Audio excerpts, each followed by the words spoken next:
दाते महिला बँक अपहरण प्रकरणी विलास महाजन व त्यांची पत्नी सुजाता महाजन यांना 7 दिवसांची पोलीस कोठडी।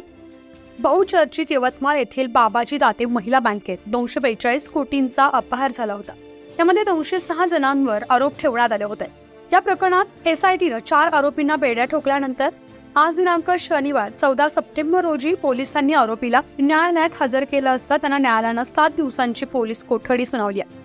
या प्रकरणात सहकार विभागानं नियुक्त केलेल्या विशेष लेखापरीक्षक यांच्या तक्रारीवरून 13 ऑगस्ट रोजी 206 जणांवर अपहार असे गुन्हे दाखल करण्यात आले होते।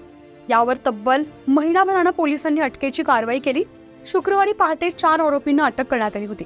बँकेचे मुख्य कार्यकारी अधिकारी सुजाता विलास महाजन व विलास सुधाकर महाजन या दाम्पत्यांसह इतर 4 समावेश आहे। शुक्रवारी सायंकाळी शासकीय रुग्णालयात वैद्यकीय तपासणी झाल्यानंतर आज दिनांक 14 सप्टेंबर रोजी शनिवारी आरोपींना न्यायालयात हजर करण्यात आलं। यावेळी न्यायालयानं त्यांना 7 दिवसांची पोलीस कोठडी सुनावली आहे।